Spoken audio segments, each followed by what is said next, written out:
Hello magical minds, welcome to Educo Gravity Study channel. Hope you all doing well. So आज के हम session में देखेंगे कि हमारे क्या टॉपिक्स हैं। तो पहला टॉपिक है बुक कीपिंग क्या होता है, फिर अकाउंटिंग और अकाउंटेंसी में थोड़ा सा डिफरेंस देखेंगे और यूजर्स ऑफ अकाउंटिंग इंफॉर्मेशन के उपयोग करने वाले कौन कौन से लोग होते हैं। तो चलिए आज के सेशन को हम स्टार्ट करते हैं। सबसे पहले हम देखेंगे बुक कीपिंग की क्या डेफिनेशन है। Bookkeeping is the science as well as art of recording correctly in the books of accounts all those business transactions that result in the transfer of money or money's worth. Bookkeeping वो विज्ञान भी है और कला भी है जिसमें हम फाइनेंशियल जो हमारे सेल परचेज होते हैं उसका रिकॉर्ड, उसके हिस्ट्री को लिखते हैं डे टू डे बेसिस पे। इसे हम सिंपल भाषा में बुक कीपिंग कहते हैं। अब बुक कीपिंग की थोड़ी सी हिस्ट्री देख लीजिए कब से स्टार्ट हुआ। देखिए, इंडियन पर्सपेक्टिव से बात करें तो जो बुक कीपिंग है जिसे हम पुस्त पालन भी कहते हैं, ये एंशियंट इंडिया से भी है, लेकिन हम इसमें मॉडर्न राइटर्स का लेते हैं क्योंकि आप सभी जानते हैं यूरोपियंस का जो रहा है डोमिनेंट रहा है वर्ल्ड हिस्ट्री में, क्योंकि उन्होंने सबको अपना कॉलोनी बना लिया है, तो वो जो थोपते गए हैं वही लोग अडॉप्ट करते गए हैं। तो यहाँ पे हम उनके पर्सपेक्टिव से और उनके ही जो अकाउंटेंसी के साइंटिस्ट हुए उन्हीं को फॉलो करेंगे। तो जो ये कहानी है पुस्तपालन और बुक कीपिंग की, ये स्टार्ट होती है फ्रांसिस्कन ऑफ ल्यूकस पेसियोलो, राइटर थे अकाउंटेंसी के। उन्होंने बुक कीपिंग को स्टार्ट किया था लिखना, कहाँ पे? इटली के वेनिस शहर में। कब? 1494 से 1494 से यहाँ से इस बुक कीपिंग की शुरुआत मानी जाती है। एक बुक था डी कंप्यूटीसेट स्क्रिप्चर्स, ये अकाउंटेंसी का पहला बुक माना जाता है। फिर इसके बाद बहुत सारे लोग आने लगे जैसे इंग्लैंड के और वगैरह वगैरह के, तो ये इसका छोटा सा क्या था, हिस्ट्री था। अब चलिए बुक कीपिंग और पुस्त पालन। अब इसका ये जैसे मैंने बताया कि डे टू डे जो फाइनेंशियल ट्रांजैक्शन होते हैं उसको लिखा जाता है। अब ट्रांजैक्शन किस में होना चाहिए? ट्रांजैक्शन होना चाहिए मनी में। सेल परचेज हुआ, आपने कोई चीज सेल की किसी के नाम पे, तो आप लिखेंगे this item has been sell in the name of this person. Purchase किया तो आप परचेज अकाउंट्स बनाओगे। तो ये बुक कीपिंग की सबसे सिंपल डेफिनेशन है समझने के लिए। अब हम बात करेंगे अकाउंटिंग और अकाउंटेंसी में। अकाउंटिंग क्या होता है, जिसको हम लेखा कर्म भी कहते हैं। अब लेखा कर्म सिंपल शब्दों में देखिए, लेखा कर्म मतलब अकॉर्डिंग टू कर्म, वो वाला कर्मा नहीं जो हम कार्य करते हैं, इसमें अकाउंटिंग की बात हो रही है।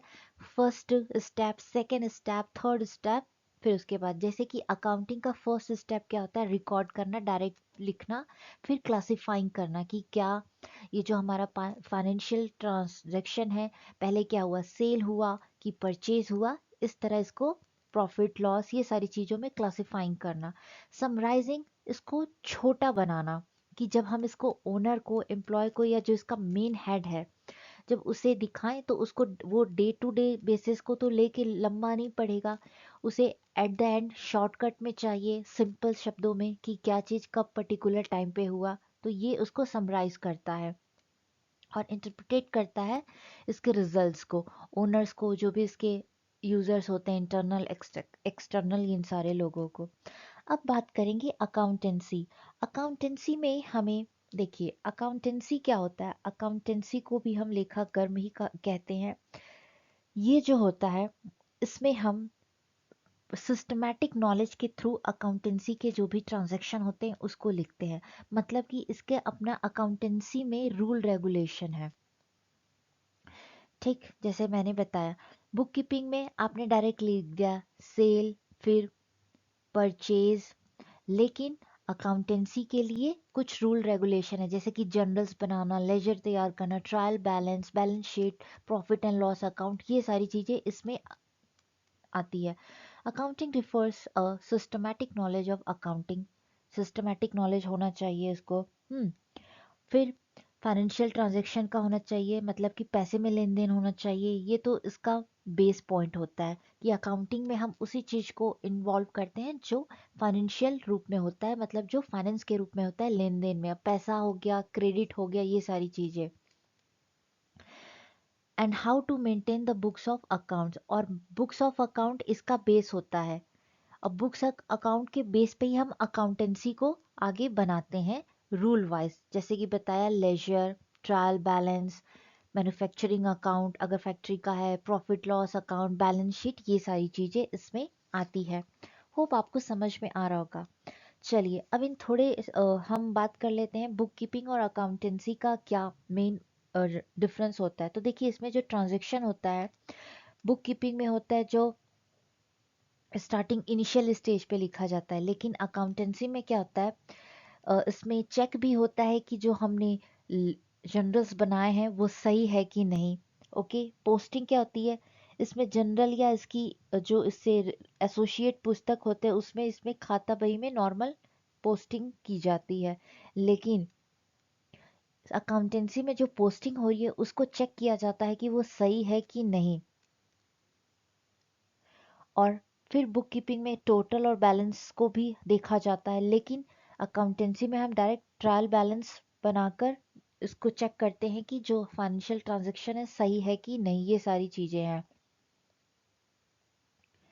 और जो बुक कीपिंग में क्या होता है कि जो पहले गलती हो जाती है हम उसे नहीं उतना इम्प्रूव करते, लेकिन अकाउंटेंसी में हम उसको सुधार सकते हैं, ये सारी चीजें होती हैं।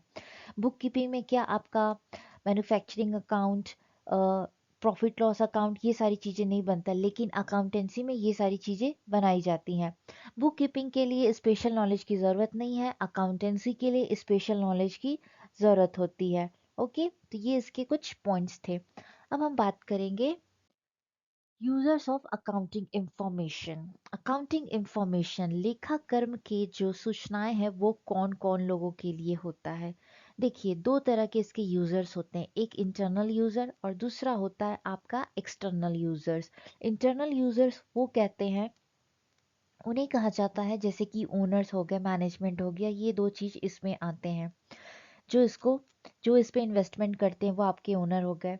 एक्सटर्नल यूजर्स में आता है आपका बैंक, बाहर की चीजें, financial institution, but they are related to accounting information of the institutions. आपके बिजनेस से जो भी आपका रिलेशन है, इंटरनल तो यूजर उसको देखेगा ही, साथ ही एक्सटर्नल जो यूजर्स है वो भी उस पर अपनी निगाह रखेंगे कि हाँ ये जो बिजनेस है इसका जो ट्रांजैक्शन हो रहा है वो सही लेवल पे हो रहा है कि नहीं हो रहा है, ये प्रॉफिट में जा रहा है। इससे जैसे बैंक है फॉर एग्जांपल, बैंक लोन देती है तो बैंक की ये रिस्पॉन्सिबिलिटी है कि वो जिस इंस्टीट्यूशन को लोन प्रोवाइड कर रही है उसको वो देखे कि क्या उसका बिजनेस जो है वो सही है, प्रॉफिट एंड लॉस कितना है, ये सारी चीज़ें। फिर उसी के बेस पे वो डिसाइड करते हैं कि आगे इन्हें लोन प्रोवाइड किया जाए कि नहीं, या इस एरिया में जितने भी बिजनेस हैं क्या ये सही कर रहे हैं तो इनको हम लोन प्रोवाइड कर सकते हैं इन फ्यूचर, ये सारी चीज़ें। तो चलिए थोड़ा डिटेल में स्टार्ट करते हैं internal users as well as external users को। इंटरनल यूजर्स, ओनर, ओनर जो होता है वो आपका सबसे बड़ा रिस्क टेकर होता है बिजनेस में, क्योंकि वही कैपिटल इन्वेस्टर होता है, वही आपका बेस बनाता है फाइनेंस का, ये सारी चीजें। तो उसको देखिए रिस्क होने का भी खतरा होता है, इसीलिए ओनर पे ज़्यादा रिस्पॉन्सिबिलिटी भी होती है उसके बिजनेस को लेके। अब ओनर जो होते हैं वो डायरेक्ट तो इस पे कंट्रोल नहीं कर पाते, इसके लिए वो मैनेजर्स रखते हैं अपने फाइनेंशियल इंफॉर्मेशन को करने, इंफॉर्मेशन को लेने के लिए, क्योंकि हर डिपार्टमेंट का अपना अलग अलग काम होता है। तो ओनर जो होता है वो हर डिपार्टमेंट को एक साथ तो नहीं संभाल सकता, इसीलिए वो डिपार्टमेंट्स को टैकल करने के लिए मैनेजर्स प्रोवाइड कराता है कि हर एक डिपार्टमेंट का एक मैनेजर होता है जो उस एरिया में इफ़िशिएंट होता है। जैसे कि आप ले मान लीजिए आपका बिजनेस है होटल्स का, बहुत बड़ा चैन है होटल का, तो होटल में अपने अपने डिपार्टमेंट होते हैं, जैसे कि ट्रांसपोर्ट डिपार्टमेंट, फूड डिपार्टमेंट, तो वहाँ के स्पेशलाइज्ड मैनेजर होते हैं, उनका ये रिस्पॉन्सिबिलिटी होता है कि जो होटल का ट्रांसपोर्ट सिस्टम है वो सही होना चाहिए, पॉइंट पे होना चाहिए, कि अपने जो भी आपके कस्टमर्स हैं उनको एयरपोर्ट से या रेलवे स्टेशन से पिकअप करना, टाइम पे ड्रॉप करना, जो फूड केटरिंग का मैटर रखते हैं वो उनका रिस्पॉन्सिबिलिटी होता है कि सही टाइम पे अच्छा साफ सुथरा खाना आपके होटल के कस्टमर्स को प्रोवाइड किया जाए। ये सारी चीज़ें इसमें आती हैं। होप आपको समझ में आ रहा होगा। अब हम बात करेंगे मैनेजमेंट। मैनेजमेंट का क्या होता है? अब देखिए, किसी भी फाइनेंशियल इंस्टीट्यूशन में मैनेजमेंट अगर हम बात करें तो वो हर चीज को इंक्लूड करता है, फ्रॉम एंट्री टू एंड तक। अगर यहाँ पे आपकी कोई बिल्डिंग है, यहाँ से लोगों को जाना है, तो आप उसको वहाँ की देखभाल के लिए एक प्यून को अपॉइंट करेंगे। उनका क्या काम होगा? वो देखेंगे कौन आ रहा है कौन जा रहा है, ऑफिस की क्या क्लीनिंग है, ये सारे स्वीपर्स होंगे वो क्लीनिंग का ध्यान रखेंगे। ये सारी चीज़ें, सिक्योरिटी गार्ड होगा, वो देखेगा कि सही लोग आ रहे हैं, उनकी एंट्री लेगा कि कौन कितने बजे कहाँ आया, ये सारी चीज़ें। फिर आपके रिसेप्शनिस्ट होते हैं, वहाँ पे आपका डिटेल जाता है, कौन मिलने आ रहा है, किससे मिलने आ रहा है। ये इसके मैनेजमेंट में इससे लेकर जो हाई लेवल का सीईओ है, आपके एमडी है, ये सब इंक्लूड होते हैं। बीच में एडमिनिस्ट्रेटिव में देखा जाए, जो क्लर्क लेवल पे काम करे वो कैसा काम करे, तो ये सारी चीज़ें मैनेजमेंट में इंक्लूड होती हैं। अब इसमें अकाउंटिंग में इसका क्या पर्सपेक्टिव से इसका क्या रिलेशन है इस पर्सपेक्टिव से अकाउंटिंग में? देखिए, मैनेजमेंट होता है, मैनेजमेंट पे बहुत बड़ी रिस्पॉन्सिबिलिटी होती है। हर एक माइनर डिसीजन उस पर डिपेंड करता है, वो किस तरह से ले रहा है, किसको किस तरह से उसे हैंडल कर रहा है, ये सारी चीज़ों को। तो बिजनेस का जो भी फाइनेंशियल मैनेजमेंट होगा, वो सोचेगा जो उसका काम हो रहा है। अब कोई मैन्युफैक्चरिंग फैक्ट्री है, वो मान लीजिए ऑटोमोबाइल की फैक्ट्री है, वो कार बनाते हैं, तो वो ये मैनेजमेंट चाहेगा कि कम पैसे में अच्छे से अच्छी लागत का हम कार बनाएं, हमारा कॉस्ट कंट्रोल हो, पैसे का सेलिंग प्राइस अच्छी होनी चाहिए। हाँ, उसको डिटरमाइन करते हैं कि उनको उससे प्रॉफिट हो। और इन्वेस्टमेंट देखते हैं, कब कहाँ कितना कैसे इन्वेस्ट करना है और कौन कौन से नए प्रोजेक्ट्स लगाने हैं। तो ये इसके इंटरनल यूजर्स होते हैं। अब जब कंपनी में या आपके फाइनेंशियल इंस्टीट्यूशन में पैसा होगा, तभी तो ये पॉसिबल है कि हम इतना इन्वेस्टमेंट यहाँ कर सकते हैं। तो ये सारी चीज़ें इसमें इंक्लूड होते हैं। अब हम बात करेंगे एक्सटर्नल यूजर्स के, बाहरी लोग जो इसको किसी भी कंपनी का अकाउंटिंग सिस्टम देखते हैं, जिसमें आते हैं banks, financial institutions, share market के ब्रोकर्स, ये सारे लोग, creditors, government employees, workers, researchers, society. चलिए, बैंक और फाइनेंशियल इंस्टीट्यूशन, मैंने जैसे कि बताया कि बैंक और फाइनेंशियल इंस्टीट्यूशन एसेस करते हैं आपकी कंपनी की पोजीशन को अकाउंटिंग इंफॉर्मेशन के बेस पे, कि आपकी कंपनी जो है प्रॉफिट में जा रही है कि लॉस में जा रही है, या आपकी कोई कंपनी है ऐसी बहुत सेंसिटिव चीज़ें बना रही हैं, कहीं वो कोई इनसाइडर ट्रेडिंग तो नहीं कर रही है मार्केट में। ये सारी चीज़ें भी इसी में इंक्लूड होता है। और इसी के बेस पे बैंक हो गए या वो फाइनेंशियल इंस्टीट्यूशन जो आपको क्रेडिट प्रोवाइड करते हैं, वो इन सब चीज़ों को एनालिसिस करते हैं, और इसी एनालिसिस के बेस पे वो आपको इन फ्यूचर लोन देते हैं। अब बात करेंगे investors and potential investors. Investors, और ये भी बहुत इंपॉर्टेंट होता है, इन्वेस्टमेंट के ही ऊपर जो है रिस्क रहता है, ओनर, इन्वेस्टमेंट्स, ये सारी चीज़ें, इन्वेस्टर्स। हाँ, और इनका क्या होता है कि बिजनेस अफेयर में डायरेक्ट कंट्रोल तो होता नहीं है, तो ये किस पे रिलाई करेंगे? कंपनी के अकाउंटिंग इंफॉर्मेशन पे, कि हाँ, जो हमारी मैनेजमेंट, अकाउंटिंग मैनेजमेंट हमें जो इंफॉर्मेशन प्रोवाइड करा रही है वो सही है कि नहीं, क्या मैं जो पैसा अपने इस बिजनेस में लगा रहा हूँ वो प्रॉफिट में जा रही है कि लॉस में जा रही है। तो ये सारी चीज़ें, इंफॉर्मेशन जो होती है वो इन्वेस्टर्स को दी जाती है, तो ये इसके एक्सटर्नल यूजर्स होते हैं। क्रेडिटर्स जो हमें उधार पे देते हैं या कोई माल सप्लाई करते हैं, गुड्स एंड सर्विसेज जिसे कहा जाता है, रॉ मटेरियल प्रोवाइड कराते हैं, तो वो भी देखते हैं कि हाँ, मैं इनको ये चीज़ इस पेमेंट से पहले प्रोवाइड कर रहा हूँ और इस टाइम से पहले, तो क्या हाँ मुझे टाइम पे पेमेंट मिल जाएगा। ये सारी चीज़ें क्रेडिटर्स के खाते में आते हैं।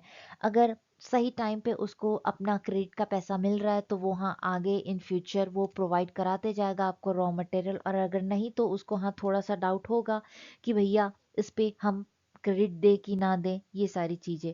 अब बात करते हैं गवर्नमेंट एंड उसके अथॉरिटीज़ को। जैसे कि हमारा एनएसओ है, नेशनल स्टैटिस्टिकल ऑर्गेनाइजेशन, वो भी देखता है कंपनीज के अकाउंटिंग सिस्टम को, और उसी के बेस पे क्या डिटरमाइन करता है, नेशनल इनकम, इन सारी चीज़ों को दिखाया जाता है। हाँ, और उसी के बेस पे कई तरह के जो टैक्सेस होते हैं वो डिटरमाइन की जाती हैं कि कौन सा टैक्स अब लगाने का टाइम आ चुका है किस कंपनी पे। अगर एक लिमिट के बाद आपकी कंपनी इनकम थ्रेशोल्ड को क्रॉस कर जाती है तो आपको भी पता होगा कि उस पे इतने से इतने परसेंट का टैक्स लगता है। तो ये सारी चीज़ें गवर्नमेंट में देखती है, जैसे कि इनकम टैक्स डिपार्टमेंट हो गया, ये सारे लोग इसमें इंक्लूड होते हैं। अब बात करेंगे जो आपकी कंपनी के क्या कहते हैं बैकबोन जिसे कहा जाता है, एम्प्लॉयज और वर्कर। क्योंकि देखिए छोटे से छोटा काम भी एम्प्लॉय करते हैं, जो सीईओज होते हैं वो डिसीजन मेकर्स होते हैं, लेकिन जो डिसीजन को इम्प्लीमेंट कर रहे हैं वो एम्प्लॉयज होते हैं और वर्कर्स होते हैं। और जो एम्प्लॉय है, वर्कर है, वो अगर कंपनी में काम करेगा तो वो ये चाहेगा कि उसको एक अच्छी सैलरी मिले। तो अपनी अच्छी सैलरी पाने के लिए वर्कर अच्छा काम करता है, तो उसका ये एक उसकी डिज़ायर होती है कि क्या मेरी कंपनी प्रॉफिट में जा रही है तो मुझे अच्छा सैलरी मिलेगा। जी हाँ, ये इसमें इंक्लूड होता है।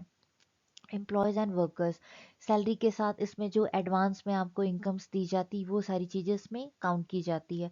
रिसर्चर्स हो गए, जैसे कि रिसर्चर्स में आ गया फाइनेंशियल स्टेटमेंट का जो है वो इमेंस यूज़ हो गया है। जैसे कि आप मान लीजिए आप शेयर मार्केट में कोई आपका ब्रोकर है, आप रिसर्च कर रहे हैं शेयर मार्केट पे, फाइनेंशियल आप कुछ लिख रहे हैं, आप इकोनॉमिक्स्ट हैं, रिसर्चर्स में वो भी आते हैं इकोनॉमिक्स्ट।